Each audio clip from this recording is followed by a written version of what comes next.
You're tuned in to Ask the Master Auto Technician. Car questions? Get answers right now. Call 850-763-0555. James Auto Center, we fix it right, guaranteed. Beep, beep, beep, beep, yeah. All right, good morning, everybody. This is Tuesday morning. I'm going to get woke up here in a minute. It's Tuesday morning. It's not bright, but it is early, but I see the sun starting to come over the horizon. There's a strong possibility. They say it's supposed to rain today, and this is election day. So if you're watching this on television, it's 1 week later, so you're going to be watching this a week after election day. But today is election day here in Bay County, and my wife's shaking her head no, but I've got Larry Walters calling all the way. I think you're in Orlando. Are you not, Larry? I am, James. Good morning. Good morning. We're going to take this and we're going to put this on YouTube to let people watch this today. So I know the election is taking place today, and I don't know if there's are there any ballots around the country talking about the fair tax that you're aware of that are on local issues? No. Okay. No, there are none. Okay. We're reliant on Congress to make tax law changes, so that will never be voted on by the people. That's true. That's true. Not like here where they seem to have a tendency right here when they want to make money, they just add another half cent to our sales tax here in our part of the country, and that's how they do that. But what you're talking about is getting rid of a income tax. Right now, people pay an income tax. Every week they take anywhere from 25 to 40% of your pay out in withholdings. And of course, your employer has to match that with Social Security.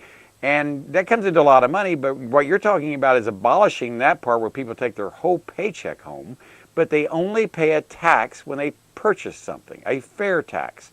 Could you give a little bit more definition about this for those that are listening? Oh, sure enough. Wouldn't that be a novel idea, though, James? It would be. To eliminate the income tax system in its entirety so that nobody ever has to file a federal income tax return again. And April 15th becomes just another spring day where you can go fishing, go to the ball game, have a picnic with your family, do whatever you want to do. Yeah. Do you remember the Cubs just won? You know, they won their first World Series since 1908. The last time they won, there was no federal income tax in 1908. There was also no Federal Reserve. And those two go together hand in hand. That makes the income tax possible. If it wasn't for the Federal Reserve, we would not have income tax. A lot of people, that's right. And if it wasn't for the uber wealthy in the world, we wouldn't have a Council on Foreign Relations, which sneakily influenced our government. You know, am I saying something out of school? I'm sorry. No, you're not. You're not. Larry, that's what I want to hear. See, a lot of people think the CFR, and I talk about the Council on Foreign Relations, they say, man, you must be wearing a tinfoil hat. That doesn't exist. Yes, it really does exist. And the people that are running for office, like I think Hillary Clinton, she is one of their lead proponents of the Council on Foreign Relations. She's a member of just about every organization you can think of out there. And I know you're not a fan of hers as well as a lot of people in this part of the country. But this is going to be the day we get to find out if we're going to have Hillary Clinton as a president, or we're going to have Donald Trump as a president, or Congress gets to decide who our president's going to be. What do you think is going to happen for it's all said and done? I mean, this is just your conjecture. You know, I have a gut feeling that there is going to be a surprisingly overwhelming Republican vote, and we're going to elect Donald J. Trump as the next president of the United States. However, if you listen to the media, mainstream media especially, and some of the other pundits, Hillary is going to win, and she is going to continue more of the Barack Obama policies.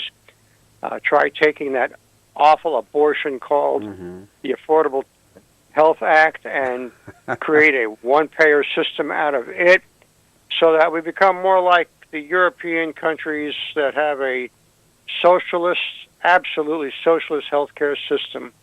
And some say, well, that's so nice because everybody deserves health care. And I think everybody deserves some form of health care, but they also deserve the responsibility for being able to pay for it. I mean, before 1964, we didn't have, before the Great Society was started and the war on poverty and all that was taken care of, we had a lot of charity hospitals. I remember growing up, and when people were indigent or couldn't afford it, they were taken in as charity, and they were done by the churches or the community or whatever, and a lot of it was taken care of. And I still see that happening today. But every time the government gets involved in it, it makes things more expensive. The Affordable Care Act, perfect example. What's affordable about it? My insurance has tripled. My deductible has tripled. I'm at the point right now that I'm about ready to pay the penalty. It'd be cheaper to pay the penalty than it would be to have insurance and just self-insure myself. When you're having to pay $1,400 to $1,500 a month for just yourself, and then plus a $7,000 deductible, it makes you wonder, are they really out there working for you or working against you? And that's what I think they are. I think they're working against the middle-class Americans to make us go away, where we all become dependent.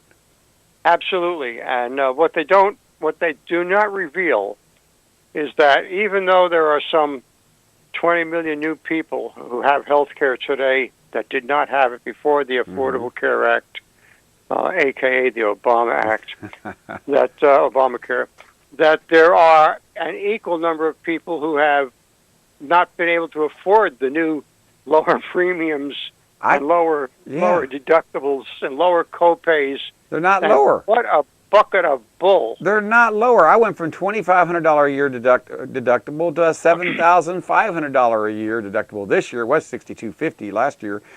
And my payments are going for my wife and I. Anna Marie, am I speaking out of turn when I say it's $1,400, $1,500? You've been the $1,400 range. Yes. No. And I cannot believe that. We have no pre-existing conditions. We're healthy. And I can hear your blood pressure going up, James, so you're going to pay the ultimate price if you don't calm down. I know I'm going to pay the ultimate price. You really are. But it is frustrating, especially for small businessmen out there. We used to be able to supply insurance to our employees, and it was affordable somewhat to a degree, and they had pretty good. Right now, my employees say, to heck with it, I'll just pay the penalty or not get any, and that's what they do. But we still take care of them if they get hurt or they get injured. But it's amazing what I'm seeing out there. It seems like we have less. The government, when they got involved, made things worse for us, and that's the same thing with the fair tax. I think we can get the government out of it. I want to get back to it. We can have a more robust economy. Take, our capital gains tax. What is our capital gains tax right now? 30% out there? It is 30%. And there's no other country in the world that charges that much. And that's why a lot of companies leave America and go to other countries that have a 7.5% capital gains, like Ireland. That's right. Well, with the fair tax, if the fair tax were to be passed and when it gets implemented, there's a couple of interesting things that would take place. Just the abolishment of all of the income tax code, okay, would all of a sudden put us in a position where our companies that export products would be in a very, very competitive position with the rest of the world. Absolutely. Also, something that most people don't realize is that you mentioned you mentioned the Great Society before, which was a puppet or the baby of Lyndon Baines Johnson. While he was in the Senate, he passed legislation, or he enabled legislation to be passed that allowed a penalty on people, on charitable organizations, and it mostly affects the churches, who say anything politically. So he literally put a gag on political speak for nonprofit organizations. I did not know and that will go away. That gag will go away. It would. That'd be great if it did that, because right now we can't speak without fear of losing our tax status or losing our, it's not fair across the board. Let's make it fair across the board where everybody pays when they buy something. Yes. And when you take home your full paycheck, that means everything that you earn, everything that you agreed to go to work for, you will take home, less if you're having any deductions for health care or any deductions for some kind of retirement program. Those will still be deducted, so you will take those home. But everything else, you will no longer have FICA tax removed, which is your Social Security and Medicare taxes, and you will no longer have your withholding taxes removed. The average person will realize an increase in take-home dollars of over 29%. That's like an extra almost $30 out of every $100 you get to take home. I mean, I'm just putting it into perspective here. You know, what is 29%? Well, if you make $100, you get, you know, right now you only get to take $70 home approximately. Well, if this system comes through, fair tax, you get to take the whole $100 home.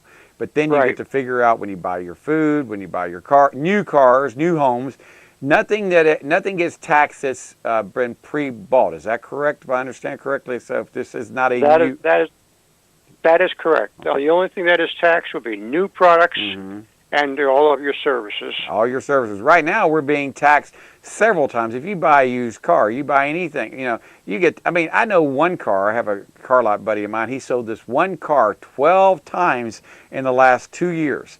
12 times. And he says every time he sells it, he has to collect sales tax, and he has to pay that first. He said, I paid more in sales tax than I have collected on this car, because he keeps repossessing it. But every time he turns around, he says, I have paid more in sales tax. And I'm going, yeah, I guess you got a point there, because you have to pay that first, not when you get all of it collected. If you sell a car for $100 and the customer only puts down $20 and they got another $80 balance, you still got to pay the state up front that $7.50 in taxes. Right. And that's how that works. So it's that's what they're doing on that part of the sales tax, but that's only used item over and over again. And with the fair tax, that would go away, and it'll only be on new items. And that's true. That's a fantastic. Well, James, we've waited about a year and a half for this day, and when it's over, we're going to get some results, and we'll either be pleased or we'll be depressed. Well, you know what? We will muddle through no matter what happens. This is America. We are very resilient. We will figure this out. We will make sure that maybe we won't repeat the mistakes of the past, but I think we're repeating them again. It seems like we don't seem to learn sometimes. But I'm hoping that we survive and we do well. But, you know, we're going to get the government we deserve. I'm thinking that. I mean, maybe, because we've done this. I think we've done this to ourselves. We really have. We shot ourselves in the foot. But you know what? It's part of the process. We're going to find out, and hopefully, you know, with the three branches of government out there, you know, not including the media, we may be able to survive another 4 years as a republic. I got a lot of my friends out there thinking this is a democracy, and I keep telling them, no, it's not. It's a republic.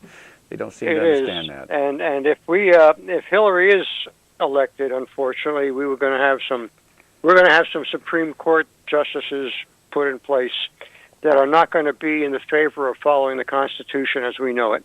And also, I don't think we'll stop these endless wars. I never thought the Democratic Party would turn into war hawks. I've never seen anything like it before.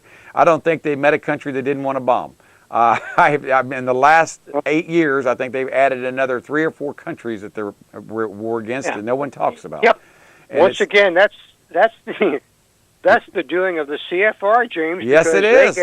They get paid no matter who's fighting because they're lending money to everybody. And it's a military-industrial complex that Dwight Eisenhower warned us about. He warned us about it. Be careful.